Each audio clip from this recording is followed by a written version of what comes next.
একটি নিঃশব্দ বিদায়ের মুহূর্ত শোকেই শেষ হওয়ার কথা ছিল, কিন্তু সেই শেষ যাত্রাকে ঘিরেই তৈরি হয়েছে বিতর্ক ও অস্বস্তিকর পরিবেশ।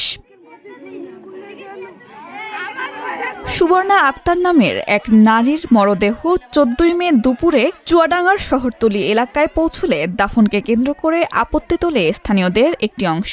তাদের অভিযোগ, তিনি টিকটক সহ সামাজিক যোগাযোগ মাধ্যমে ভিডিও করতেন এবং এ ধরনের কর্মকাণ্ডকে কেন্দ্র করে এক শ্রেণীর মানুষ অনৈতিক বলে মন্তব্য করেন। এ কারণে কবরস্থানে দাফন নিয়ে আপত্তি ওঠে। বিষয়টি নিয়ে এলাকায় কিছু সময় উত্তেজনা ও থমথমে পরিবেশ তৈরি হয়।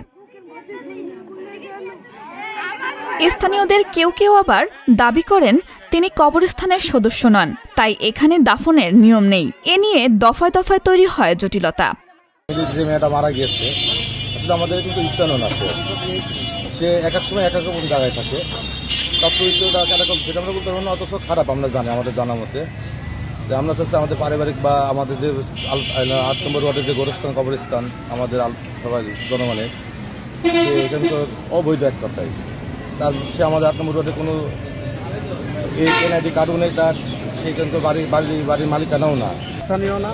যে সে যেখানে মারা গিয়েছে তার স্বামী সে সেখানেও রাখেনি, তার আব্বা আছে একটা সর্দার পাড়ায় বাড়ি, সে সেখানেও মাটি দেবে না বলে সে বলতে চাচ্ছে আমাদের ইজ্জতের ব্যাপার, আমাদের গোষ্ঠীপালা আছে, এগুলা খারাপ হবে, ওই জন্য আমরা এখানে মাটি দেবো না, দক্ষিণ পাড়ায় দেবো। আমাদের দক্ষিণ পাড়ার স্থানীয় না তারা, এবং সে টিকটক করে, প্লাস তার ফুল ফ্যামিলি আপনার মাদক ব্যবসা করে।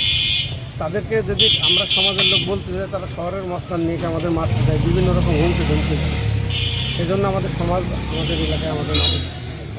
পরে প্রশাসনের হস্তক্ষেপে পরিস্থিতি স্বাভাবিক করা হয়।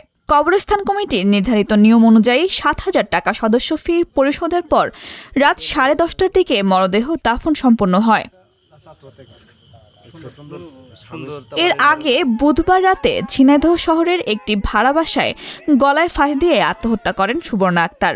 ময়নাতদন্ত শেষে মরদেহ স্বজনদের কাছে হস্তান্তরের পর বাড়িতে আনা হলে দাফন নিয়ে এর জটিলতা তৈরি হয়। সকালবেলা যখন মানুষটা মারা যায়, সেই সময় আমরা সাইডে সভাপতির কথা শুনে আমরা তার বাড়িতে গিয়েছিলাম সকালবেলা, যার পরে আমাদের কবরস্থানের জায়গা সংকট। তারপর ওরা মহল্লার আমাদের সদস্য নাই। আজকে 3 মাস আগে আমরা মাইকিং করেছি, ভাই অবৈধ স্থানে যারা আছেন তারা সদস্য হবেন আমাদের কাছে, যেহেতু আমাদের গোরস্থানে জায়গা কিনতে হবে, জায়গা সংকট হয়ে গিয়েছে, আমরা জায়গা দিতে পারবো না, আর বাড়ির লোকগুলো আমরা মাঠেও দেবো না, যেহেতু সে ভাড়াইটে। তার পাশে আমরা বলে আসছি আমাদের কবরস্থানে সদস্য দিলে মাথা পিছু এক একজনের 7,500 টাকা এখন বর্তমানে লাগছে। এখন চালিয়ে তো আমার সবাই দেবে না টাকা, একটা কবরের জায়গায় যে কবরটা 7,500 টাকা তার জন্য খরচ হবে। এখন আমরা এই জায়গাটা আমরা কোথায় পাবো? একটা জায়গা তো আমাদের তুলতে টাকা লাগবে ভাই, এমনি টাকা দেবে না।